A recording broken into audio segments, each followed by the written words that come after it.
how it's been so long.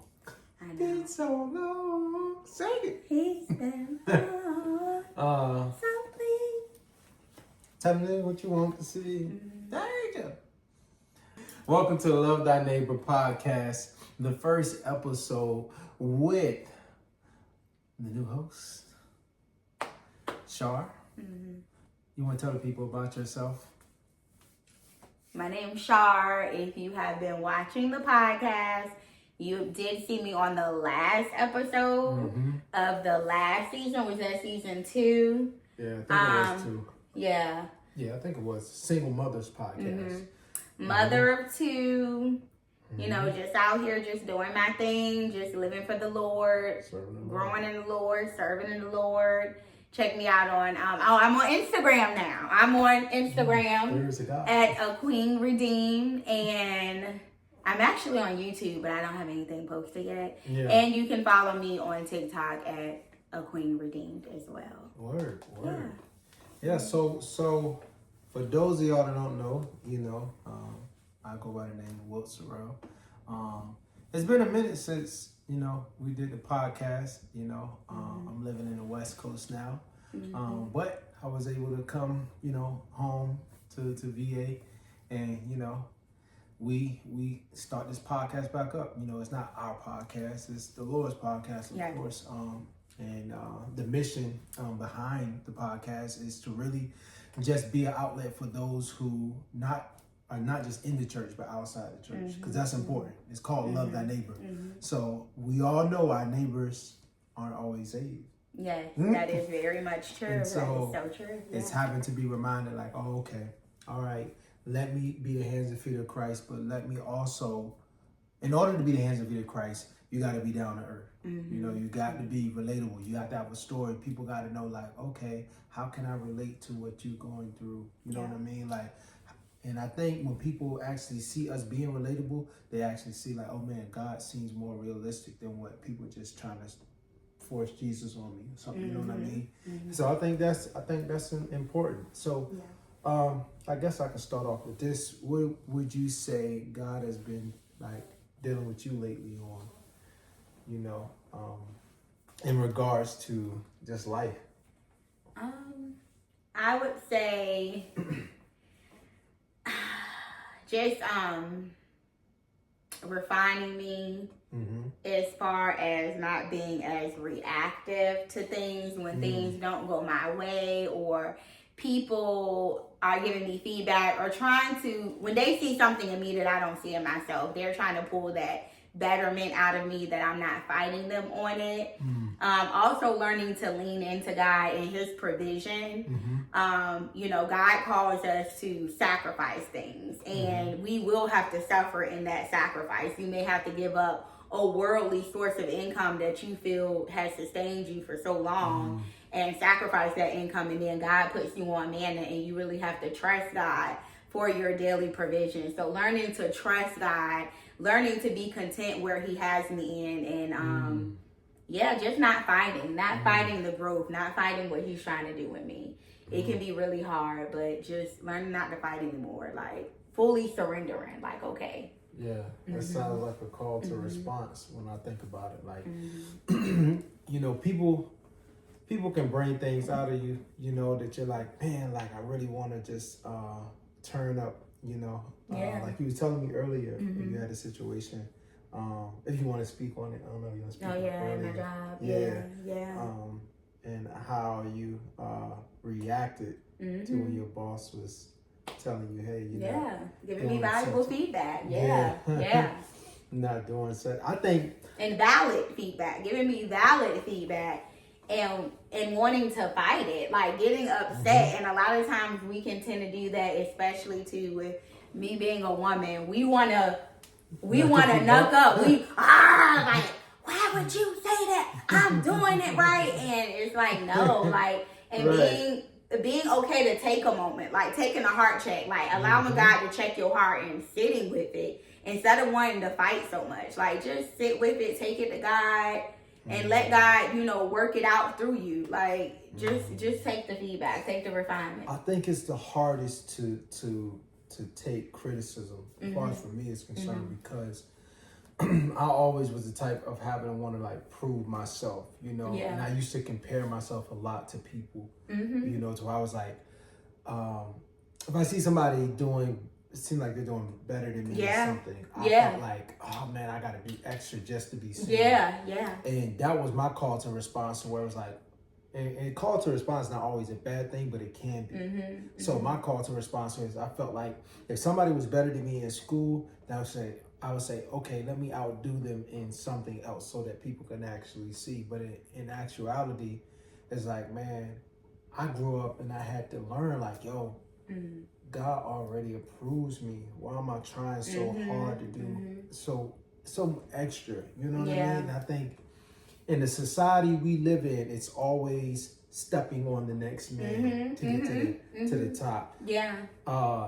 It's like it's never enough. Yeah. Never satisfied. It's never enough. How can I make more money? How can I get to the next goal? Even me being an artist, how can I get more followers, or how can I get more people to view my videos? And it's just like, you start to, what you say earlier, you're like, you're not stewarding the blessing. Yeah, you're not stewarding the blessing. You're not even being grateful for what God has given you. You can't even steward what God has given you because you're so focused on getting to the next thing or outdoing someone. And I can speak to that because that used to be me too, where I felt like I had to be better than the person that I may be working with, or that may be around me in the same vicinity, whether it's at work, or I think about when I used to cheerlead, or just when I used to be in school, in college, you know, at VCU, I always had to be better than them or show up and be as good as them.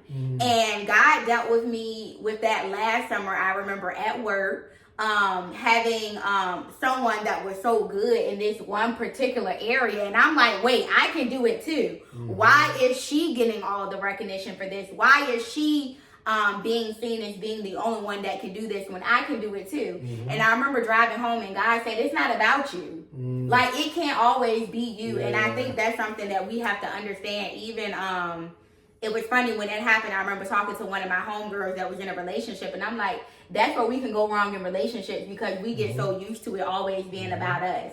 So it's like, if I'm married and my husband is having his moment where he's getting his shine at work, or his shine and, you know, whatever he's doing, whether it be an artist or entrepreneur, and, you know, your partner can build silent resentment up inside of themselves because they're so competitive. They thinking, well, he over there doing X, Y, Z, and I gotta, he want to come home and I gotta cook him dinner and I gotta do this, but I'm going through a hard time at my job. But it's like, no, like, God needs you to show up for that person and root that person on in that season, whether it's his time or whether it's your time. So at that time at work, rooting for that girl, because she was getting her shine, like, girl, it don't always gotta be about you. Like, I'm like, I want to be Mrs. Me Too. It's me. It's me too. Look at me over here.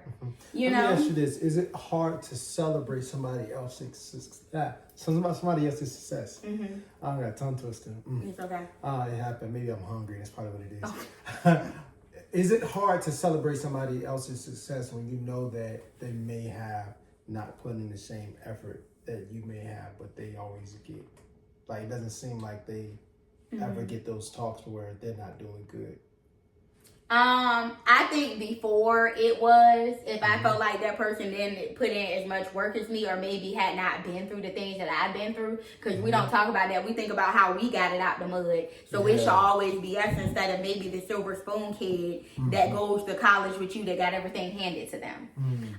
It used to be, but now I've just gotten to the point where God has refined me and dealt with me so much where it's like, okay, I can root for them. Because you never know how that person needs that to show, like, how that person may need that at that moment. You know, they may need that ego boost. They may need that encouragement. They may need that extra bump at work or whatever it is that they do. So now it's not so hard because I'm able to look at it through a different lens. And because also I finally gotten to the point where I'm tired of, like, competing. Like, I just don't care anymore. And to be honest, even though I do work in corporate America, I don't care about climbing the corporate ladder anymore. I don't care what people think of me. I remember being so conditioned by corporate America, and granted, of course, we know in corporate America, everybody don't look like you.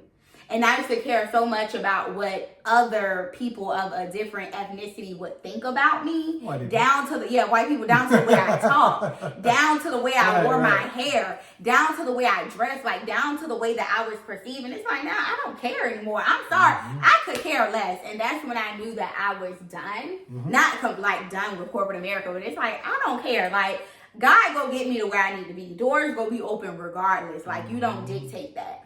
But I also do want to go back to something you said, like growing up.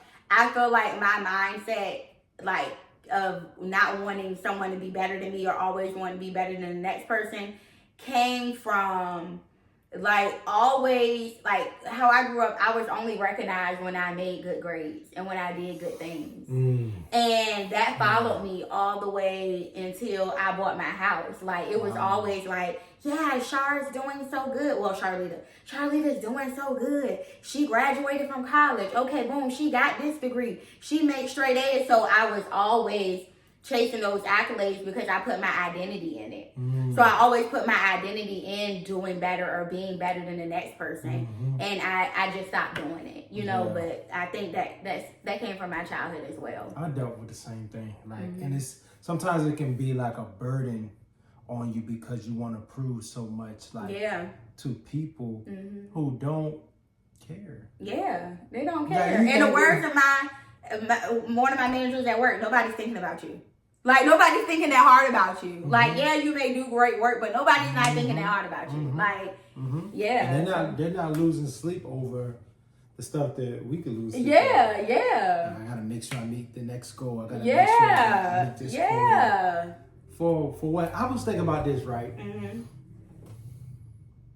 Grammys or the Olympic medal, and like people, like they spend their lives trying to achieve this gold plaques or gold medal that is going to eventually rust. And I think about it and I'm like, man, like when the Bible talks about how, like, we store our treasures up where moth and vermin can destroy it. It's just going to destroy it. And the older I get, I start to think about that. It's like, man, like, am I really pleasing the Lord in my pursuits of things? Or am I just trying to, like, is that like the inner child of me just screaming, like, please just approve me? You know what I mean? Because sometimes it's a struggle, like, even as an adult, I think social media has maximized it.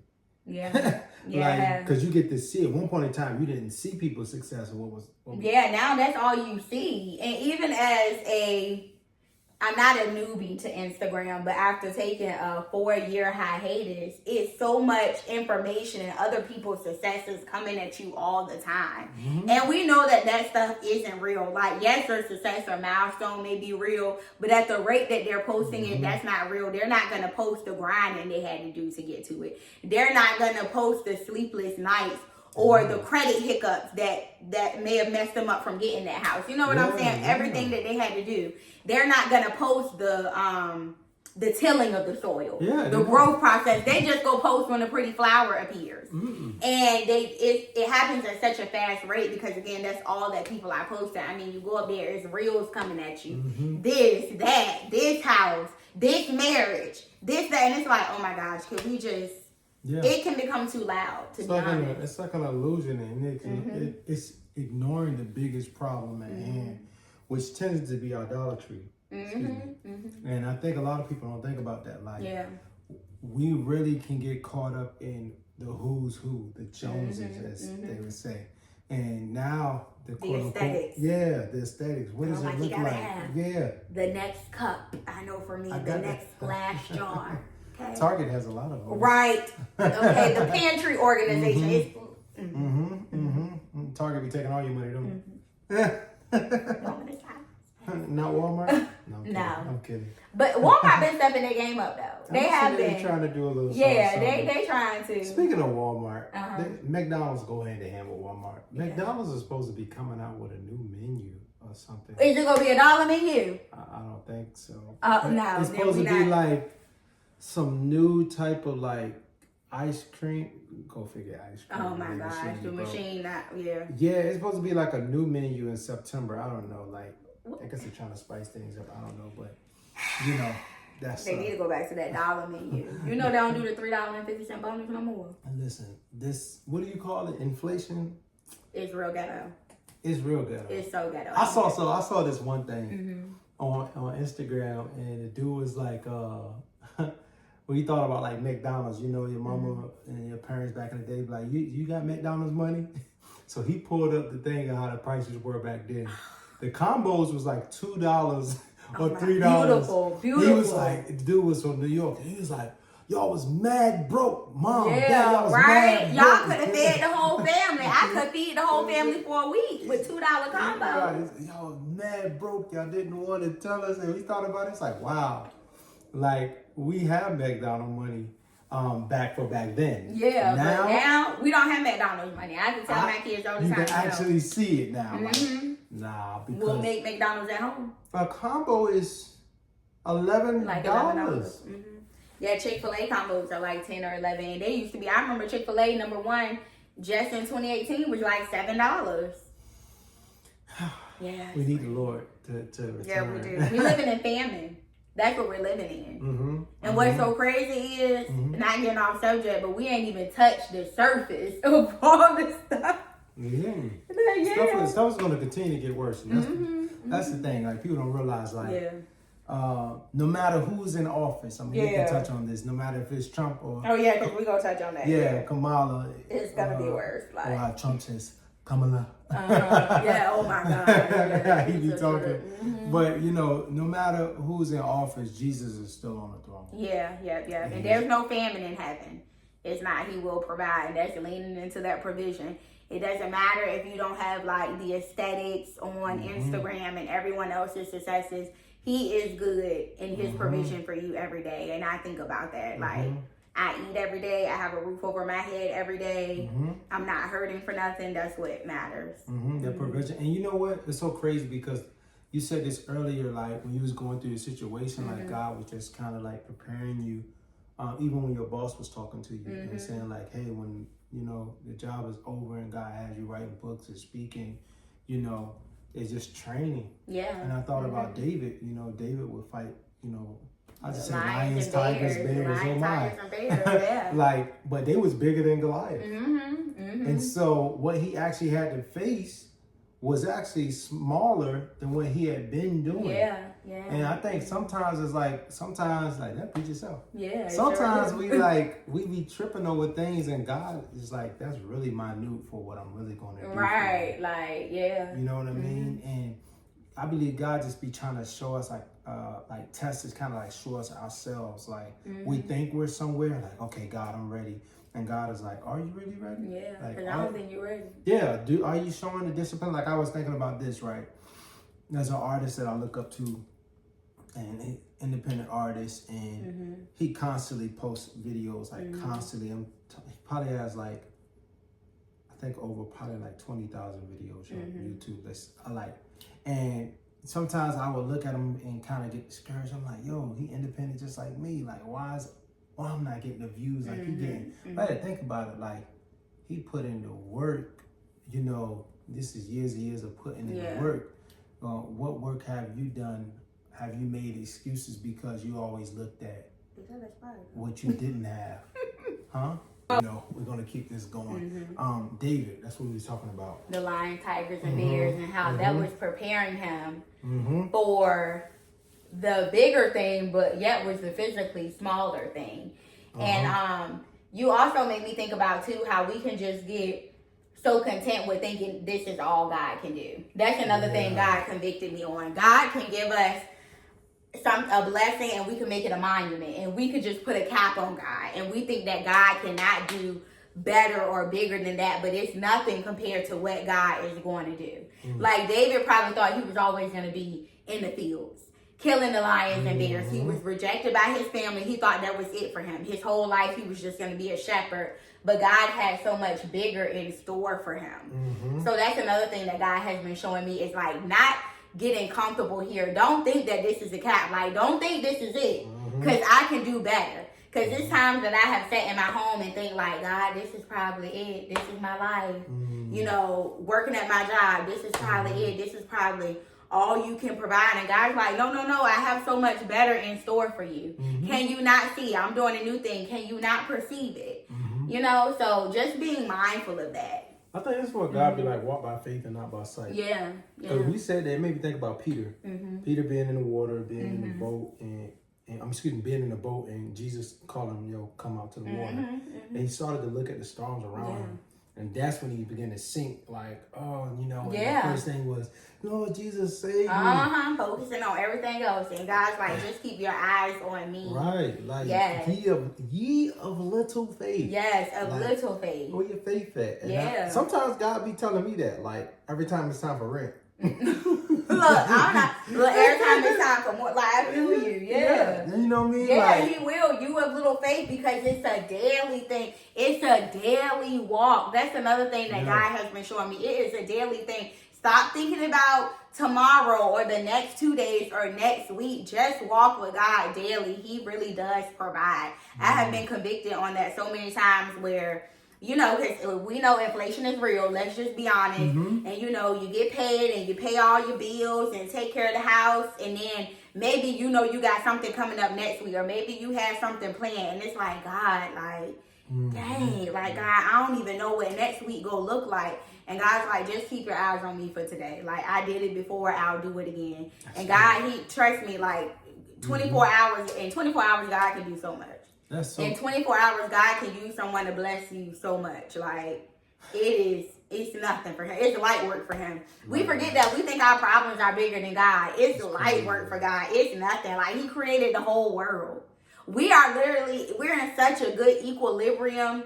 What is it, in the atmosphere or in the galaxy? He has created this earth to such a perfect T that we good. Like, that's crazy. We in perfect equilibrium. We ain't, we got perfect gravity. We ain't floating everywhere.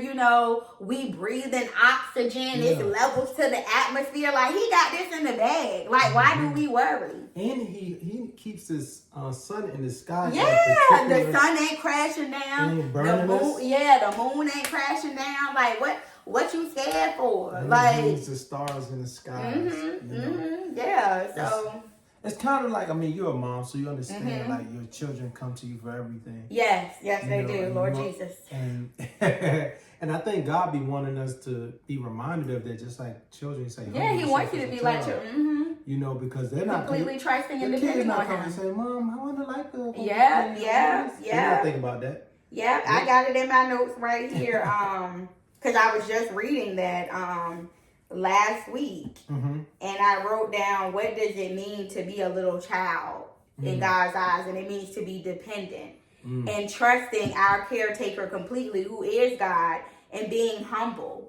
So, like, putting that full trust in him, because you're right, the kids go always, they trust their mom, that their mom is going to provide and that their dad is going to provide. They know they ain't going to go hungry. Ain't that crazy? We over here stressing. But at the end of the day, we know God ain't gonna let us go hungry. I be in Five Guys. It's been a while since I've been there. But I be looking at the Five Guys menu. I was gonna say, okay. And I be looking at it, because that burger is like $10 by itself, $10, $11. I bet it is now, but I remember Five Guys was a treat back in the day when I worked at Walmart in high school, so I know it's still a treat. Let me tell you something. So I was looking, I was like, dang, all right, so I can get a burger from here. Maybe I can go to Wendy's and get a fry.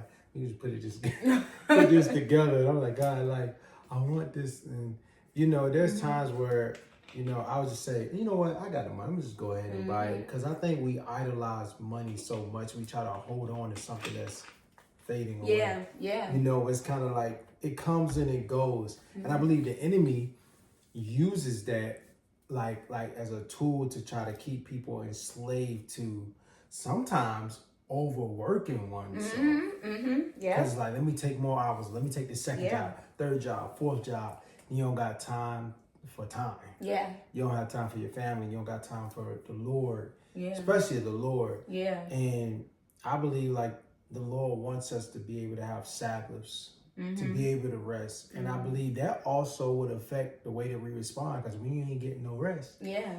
That can show up in how you respond. You can easily be snappy. I know me myself. Irritated. Yeah, very irritated. Like very snippy. Listen, That's me. in traffic, my God, Oh, yeah. My call to Hope response y'all is being the guy with the traffic. Yeah, because y'all struggle with that.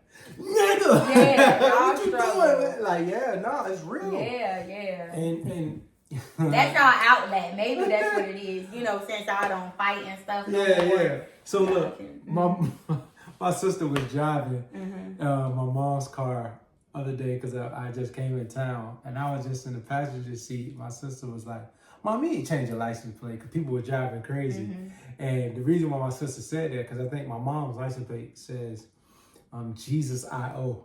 So the way people be driving crazy, my sister could get worked up too. She's like, "Mom, you just need to change your license plate," because you know. And it made me think. 'Cause I was like, it's so funny because we are believers and we human. So sometimes we might you know get antsy driving, and then we forget like, oh snap, like that the stamp. Is on us is Christ. Yeah, because we gotta reflect Christ. And it's always, like I said, you could be the make or break for someone.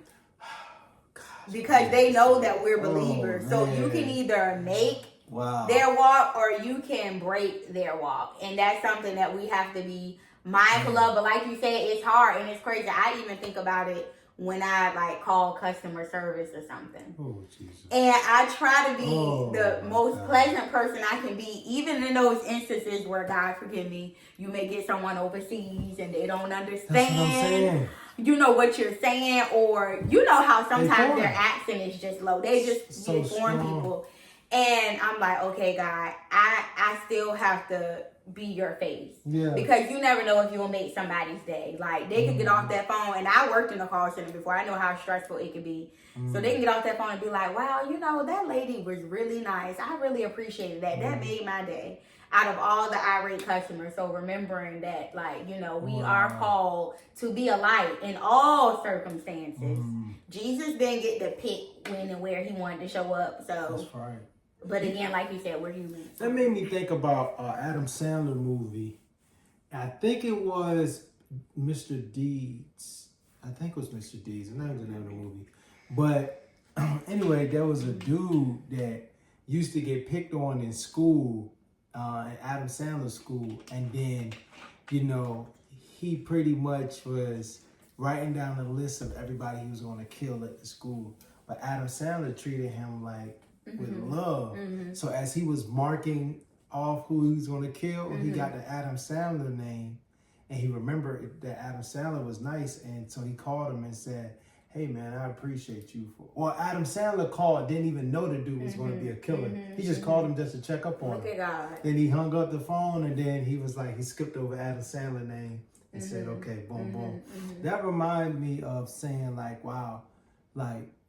I thought about the Prince of Egypt, how the death angel moved over the doorposts because the blood of Christ was on it. So it's like, because we're covered by the Lord, God allows us to be like to miss certain like stuff that could take us out. Yeah. You know, because the enemy's job is to take us out. Yeah. And I think like he puts us in positions. I was having this conversation with one of my homies that were like, man, when stuff don't go as planned, it's like God's protection. Like what we may feel like. God's rejection is, I mean, what you see as rejection is really God's protection. Yeah. And I'm so glad I've learned to look at things a different way. Even if someone says no, it's like God is protecting you from something. Either it's not for you or he has something bigger for you. And that goes back to that reactive piece, like not being so angry and trying to fight or think that God is holding out on you. Because that's what the enemy wants you to do. I read this thing somewhere where the enemy always wants you to think that God's best was what left. Or like, no, God's no was God's best. No, sorry. The enemy wants you to think that the no was God's best. So what didn't happen was God's best. Oh, and like now, like you lost out. Like God held out on you. Like God isn't good to you. But it's the complete opposite. Like God's protecting you because he has better for you. But that's what the enemy wants to trick you to do. Like that's what he did for Eve back in the garden. Because God said, no, God holding out on you. What? This the best thing ever. You go be able to see. You go be just like God. Like what? Like girl, eat that fruit. That's exactly what God wants you to do. What? God say you can't go out to the club, girl. It's so much fun at the club, girl. You gonna meet your man at the club. Go ahead, girl. And then the whole time, it ain't nothing but a toxic nigga waiting on you, ready to drag the life out of you at the club. But that's what the enemy wants you to do. And you have to remember that even when it's something that you perceive as good. Even on your walk, you walking with God, and you're like, but this is so good. No, like, just don't let the enemy do that, because that's how he worked. That's what he did. When Jesus said, because they came to Jesus, right? And then I'm going to get a little theology right here. Okay, come on. They Come came on, to Pastor him. Will. They came to him and they said, they called Jesus good. And Jesus said, and he said this in all humility. He said, don't call me good, only the Father is good. I just read only it God too. is crazy, right? So Matthew 19. Yeah, so when Jesus said that, he wasn't saying that he wasn't God, but he was making the distinction between him being God the Son versus God the Father, because he always humbled himself, even though he was fully God, but he knew his role as God the Son, right? And so I just love that, how that correlates to where, like, understanding what goodness is. So when you speak about, you said about a club, or this dude good for you or whatever, the person don't have God. Where's the goodness? You know what I mean? Like, and I'm not saying have God. I mean, like, to know Him and be intimate, have a personal relationship. Personal relationship. A lot of people know of God. Satan knows of God. The Bible even calls him the God of this world. What was, going by what you said in the garden, what was Satan's response? What was his call to response? Oh, you ain't gonna surely die. In fact, God knows when you eat of the fruit, you will come like him, knowing good and evil. Surely he didn't say that. Right. And so to the logical mind, it's like, wow, it doesn't seem like Satan is lying, because we do know good from evil. Surely your biological clock is ticking. God wouldn't say, like, you want sure. Right. But he knows. See, the thing about it, like Satan, he gives a little truth, and a little truth is a whole lie. And sometimes it's like, I think that was a little truth is a whole lie. Come on, Will, with the bars. I try to do what I can do when I can do. But no, that's the reality, because like, Satan is called the father of lies. So his main thing is to sound so convincing. Like, how can I make it seem, how can I dress it up? Social media, how can I dress it up so that if a person has insecurities, they look at somebody on social media. Let's not even just say the world. We can even get to the church, because we can look at people that we may know that may have big followings in the church, and it's like, dang, I've been doing this, or I've been saved longer than they've been saved. How in the world do they have this following, and they're touring, they're doing all this stuff, and celebrities are liking their stuff, and then I'm posting a word and 3 likes, 2 likes, be dead. Then you check it back a week later, nobody's supporting. But I think the key factor is looking at, it's like, yo, God sees, like he sees the intent. And when we recognize that our reward is when we meet him, we could care less about the monetary shout outs or the monetary. And that's really been pushing me as an artist.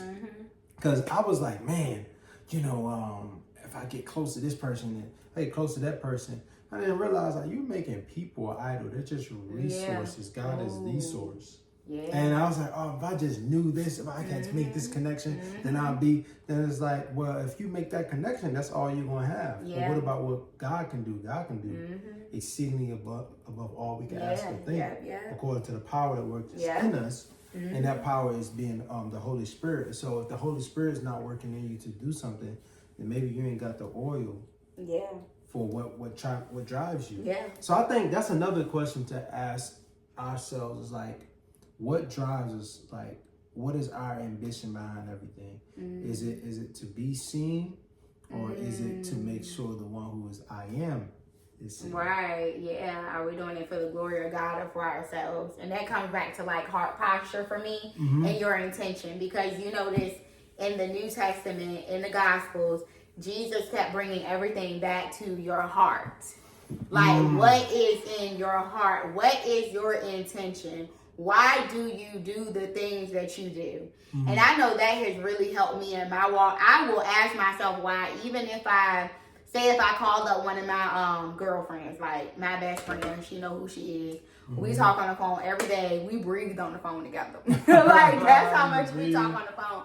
But if I'm calling to tell her something, I have to ask myself, why am I telling her this? Am I telling her this because I'm glorying in somebody else's mess? Or am I telling her this to truly help someone or help her? Like, why am I speaking on this? And I think, too, as women, because we can tend to, I feel we tend to be a little bit more gossipy than men. We tend to have a behavior of gossip than men do. Not saying men don't gossip, because y'all do, too. We do. But, you know, just like, why am I sharing this information? Or why am I saying this? Or even when it comes to things that I do, why am I dressing like this? Why am I putting this on today? You know, you posting a picture. Why am I posting this? Am I posting it for attention? Am I posting it so old dude can see it and like it? I'm checking my story to see if he looking at my story. Like, for let's be real. Like, asking yourself why, because then they'll help you boil down to, okay, am I being prideful? Am I seeking attention and validation, which means maybe I have a deficit in me that I need God to fill up? You know, is my gossiping coming from self-deficit, or is it coming from me just being a nasty person? Because we don't want to talk about that. Am I just nasty? Do I just like to glory in other people's stuff? Kind of like Noah and his son. Remember, his son came out there and laughed at him because he was drunk. He was glorying in his father's mess, you know? So, yeah. Yeah, and that's real, because a lot of people don't think about that. Yeah, you gotta really you gotta get down to the root cause. I always say the root cause of things. Like, I know, again, in corporate America, we have like the root cause analysis, and you keep just asking why until you get down to the reason. Okay, why did my car break down? Because my tire was flat. Why was my tire flat? You know, just keep getting down to it, and you'll know what the root cause is, and then you need to take that root cause to Jesus. And then it says, like, you know, going back to the stewardship, because a lot of times our responses can happen. We can respond and then put it on God. You know what I mean? So it's like, something goes wrong, it's God's fault. Something goes right, then it's like, oh, I must have did something good. That is so good. When things go right, you are right. We will say, oh, I did that. And not bring it back to God, but we always blame him when things go wrong. And it's crazy because you made me think about how I can show up in little things. So I do have a friend who will make sure he put God first for everything. Like, if you even give him a compliment, all God. And I'm like, wow. So I thought about that today because I got pulled over today. Oh, yeah? Yeah, I got pulled over today. Last week. We can talk about it though. Okay, yeah. I got pulled over today, dropping my kids off. I had, well, he stopped me because I rolled past the stop sign. I was ready to, you know, just speed on through the neighborhood. So he pulled me over and, you know, gave him my license and this, that, and the third. And he came back and he was like, well, you know, I'm going to let you go. Just slow down, you know, tell your son to have a good basketball practice and, you know, keep it moving. So I was like, thank you. So after I pulled off, I did say, thank you, Jesus. But once I started reflecting on it, I was like, oh, yeah, I do have a perfect driving record. And it was like, hold on, no. I had to remind myself, like, no, let's thank God. Thank God, because you got pulled over and your tags were bad. They expired in April 2024. But he didn't even mention that. And he still let you go for rolling through a stop sign. So that was definitely God, not your perfect driving record.